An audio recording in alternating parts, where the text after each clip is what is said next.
and I decide this item costs 600, I sell to you at 1,000. So again, we decided to take a standardization path where our prices are disclosed. There's no hidden price. Secondly, we looked at distribution and logistics, which is quite cumbersome in our country. So the same person who is buying us to look for transport means to transport his product. Then we integrated that in part of our solution. So our solution offers a turnkey system. Is from start to the end. When you place an order, we ensure that we have customized for you depending on the roof. Just to dig a bit into it, different families, people build houses depending on their lifestyle, the size of the family, the talents in the family. By this I mean, if you have, for example, you're a musical family, you tend to find you need a space for the piano.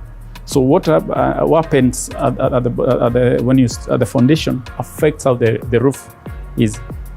Again, when you look at different people, you might find we like different colors of clothing and even cars. When people want to buy cars, want to buy clothes, they have specific tastes. So again, we thought, why can't we give our customer a choice whereby you are choosing your own color other than us dictating to you what we think works. So customization is a whole package whereby we put the customer in control. So whatever they want is what we produce for them.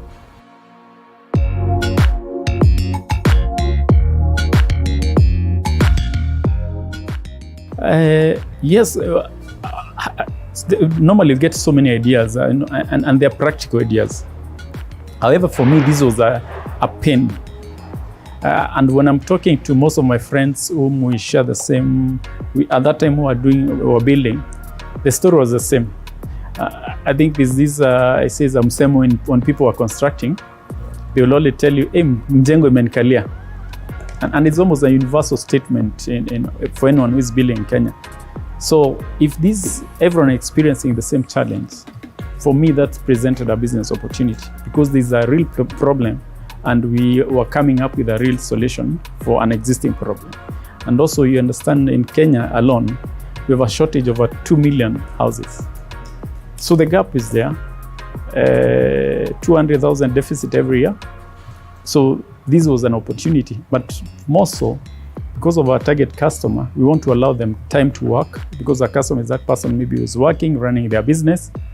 At that point, we can allow them time to run their, I call it the gig.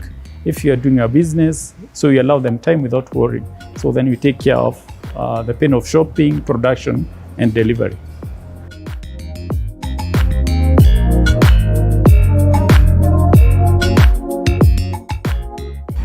Interesting. This is quite interesting because before that day, I've never thought of even the idea of Mabati and roofing, any roofing.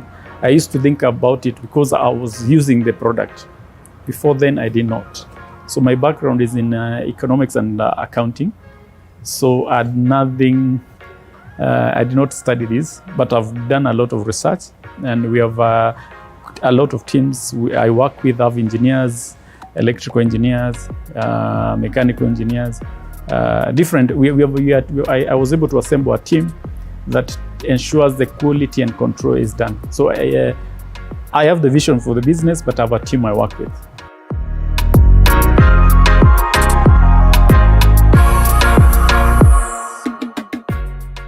You know, I'll tell you one thing interesting me about life. Education will give you knowledge on how to interact, how to interpret different things. It's up to you now to use that education to make a living out of it. So you don't need to be, and unless you obviously cannot go and start dissecting people, a surgeon. But at the same time, this is the general knowledge which you get in school, which you can be able to use to solve different problems in life. So it's not necessary that you have to be very focused and get stuck on what you studied in school.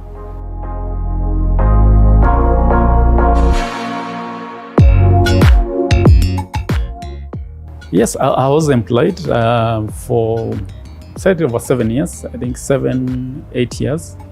And I was working again, a totally different. I started off in an accounting, So I did it for 1 year. And then I got into a different field. I got into media, advertising media. So where I worked for 7 years. Quite interesting. But in me, there's that urge to start something that is sustainable. So that's something that will outlive me. And I was always looking for something, only that is not clear until that time when I found a solution. Being employed has really helped me because I'm able to work with other people, appreciate other people. The knowledge, the experience I gain from employment is what keeps us going, because the knowledge, it was a phase of learning, and is what we implement today to grow our organization.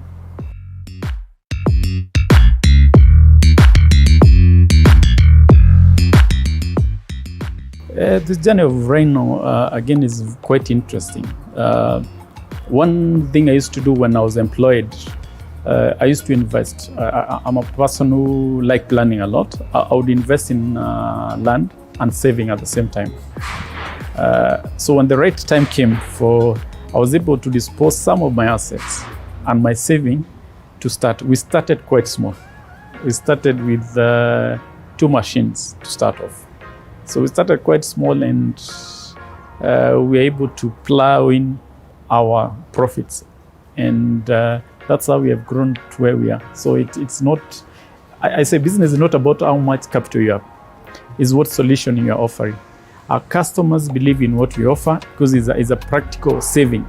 So we are saving almost 25% on the would have been off-cuts.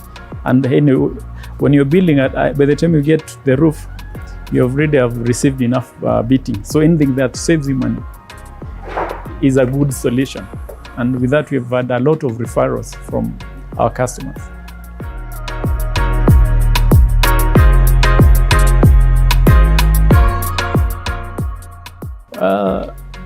I don't. The reason I don't like going the number way, at times it limits. As entrepreneurs, it limits the goal, because if you look at the money, it will not give you a solution. We had that saving. Obviously, it's a heavy investment kind of venture. So, but the amount of money does not offer the solution. The solution you offer to the customer, that's what grows the business. Because if you start off with a lot of money, then you are not able to save and provide solution based on the little you have. So yes, it's a heavy capital intensive, but that should not be a limiting factor.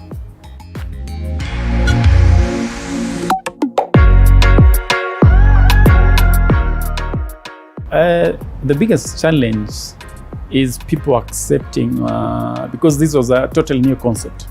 When you tell them about customization, initially they will not get how you can produce a roofing sheet which was 6.5 meters and longer.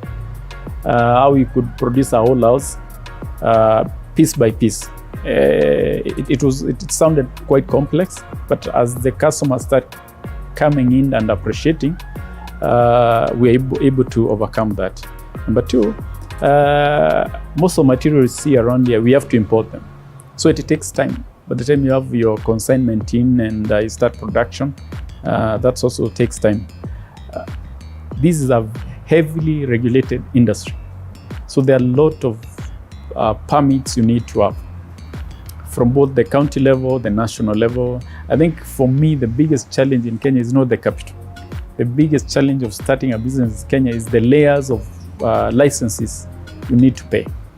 The layers of the very many things you have to pay. At times it might be even more than the capital you're spending. So that's the biggest barrier even to the most of the young people who want to get into business. It's not about the capital. You get in, you set up, you find out the number of licenses you need for the same item. The number of duplicated licenses from the county level and national government, they are mind-boggling. And that becomes the biggest challenge to any entrepreneur who wants to start business. And if that can be sorted, then there's a lot of opportunity here.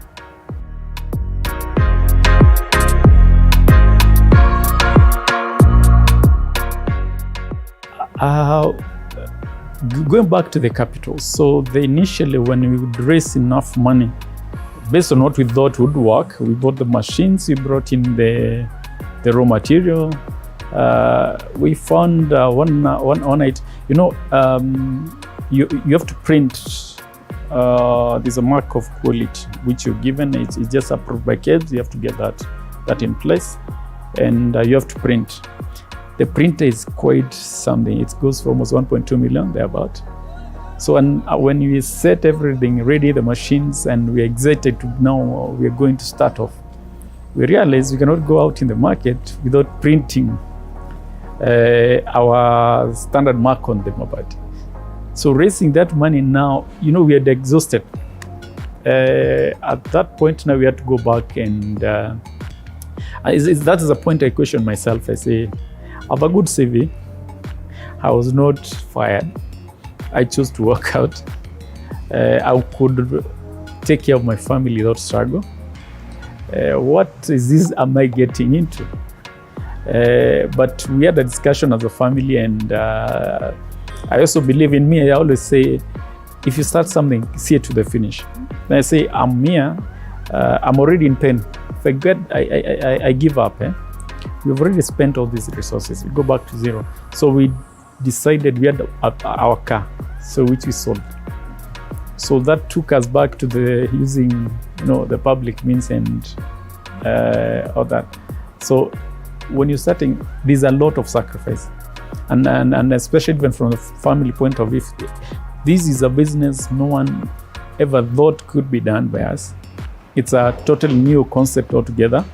So even from my own parents, they did not understand why now I've decided to leave employment and come and start Mabati, which doesn't even, it sounds so good on paper, but practically. Now I'd go again and tell my family, from tomorrow we start hiking a bus. Not that there's nothing wrong with that. I'd say now it's a sacrifice now we have to make at that point. So at that point I felt maybe this is too much for me.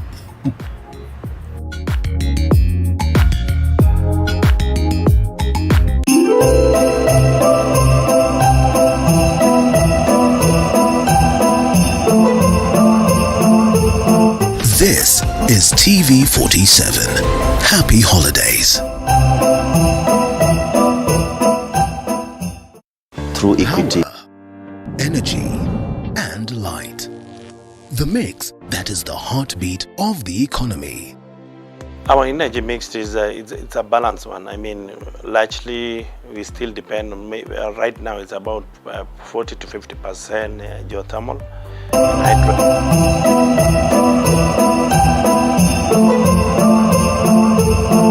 This is TV47. Happy holidays.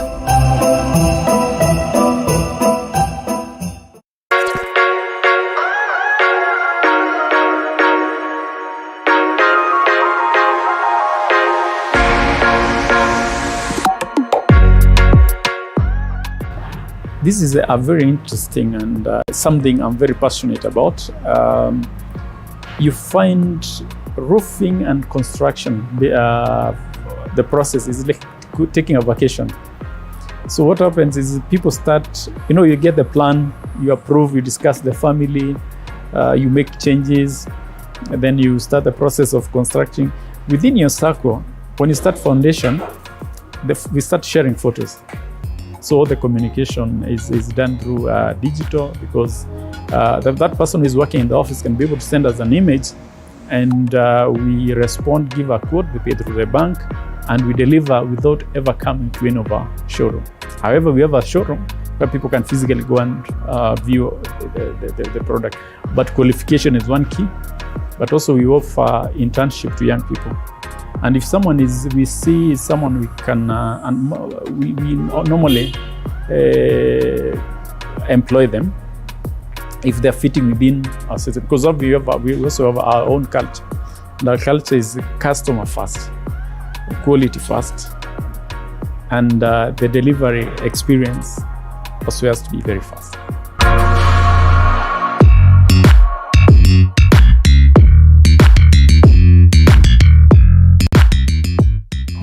by the fact that I worked in an organization which was very agile before, I can easily pick. In this industry, when you're dealing with when you're new entrants, so to say, there are a lot of people want to take advantage of that.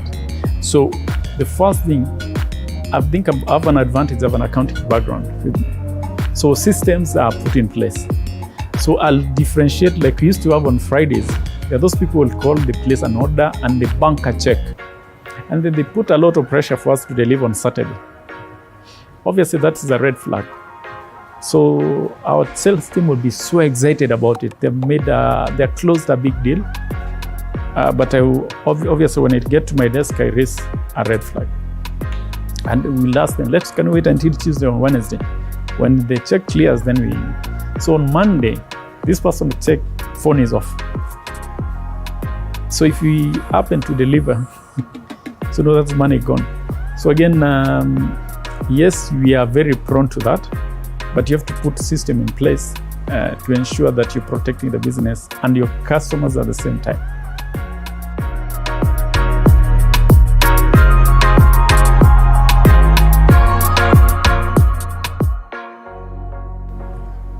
Well, I think the next line of our business in the pipeline is light gauge trusses. So we want to be a total roofing solution provider. So you understand, we've almost depleted our trees, and for us to be able to save the environment, because housing is a basic need. So, and it's something which will continue happening. So we want to venture, starting next year. I think so a few weeks ago to there, manufacturing of light gauge steel, so that when you provide for you a solution for roofing, it's complete. A good question, if we have other businesses to do. In life there are so many ideas, and when you want to be everything, the process you lose everything.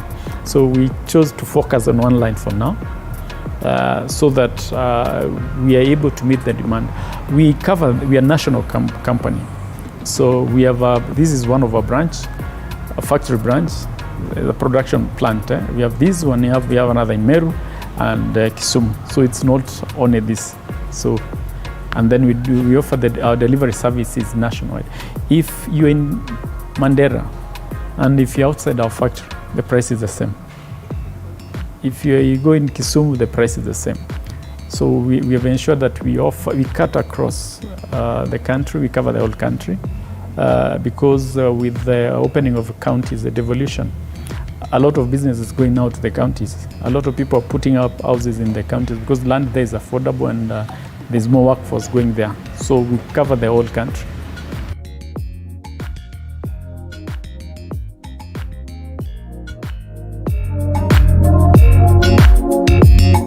The first thing for us was to study the market in terms of the product, what happens here, what happens in the other market. So we chose, if you look at most of our branding, is European based. So I took also a journey to go out and study what goes on out in the other market. So because I did not want blindly to just get into something which is not clear. So after that, I saw what would be more futuristic. For us, we chose a more futuristic approach because our products are colored, and that's what people need. After that, we started the process of designing the machines how we want them, looking with the customer in mind and the solution we are providing in mind. Then we sourced for a manufacturer who could work out on the machines. So it took some time. So the whole process took almost a year. So before you got everything right, then from there, once you get the machine, obviously you need to start applying now for the local licenses, and then you're ready to go.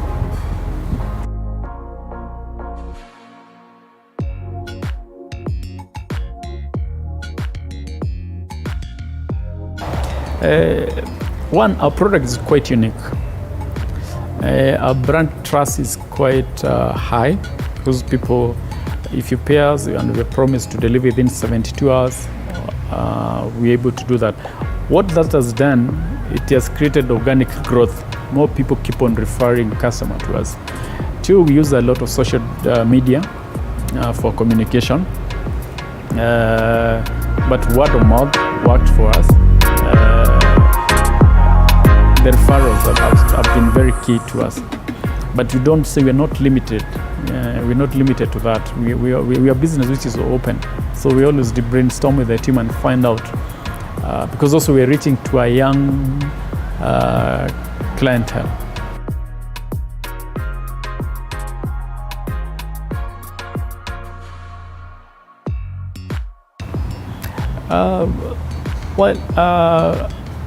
I think it's something that evokes some interesting thoughts in me, because we want and we are working out to be a market leader in roofing solution, provision of roofing solution. Maybe one day we might run an IPO. I say this totally a Kenyan company by a Kenyan for Kenyans. So we have achieved what we have achieved because of the love Kenyans have for this brand. And interesting, what from my experience as an entrepreneur, Kenyans love Kenyans brands. And I think that's why people, Safaricom is ever growing. They own the process, they own the organizations, and that's what we're experiencing here. So at one point, if we grow to that level, why not people stick to the Kenyans? It's their company.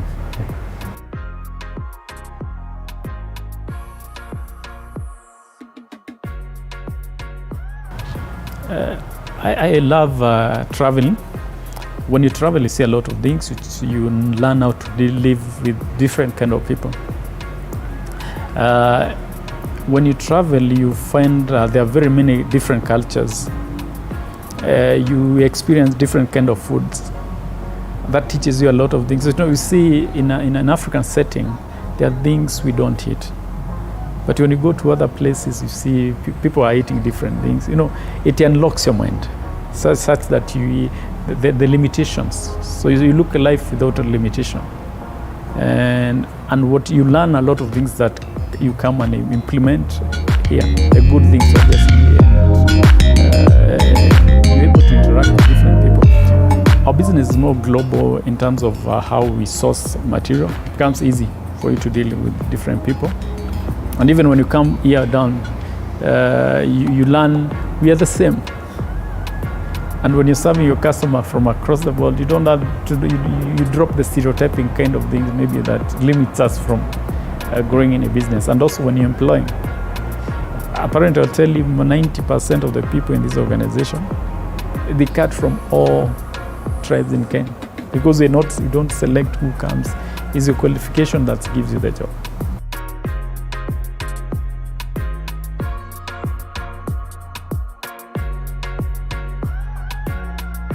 I think to my brothers, to my sisters, to young people at heart who want to venture out in business, number one, capital is not the limiting factor. Your business has to offer a solution. If you're not offering a solution, it doesn't matter how much money you have.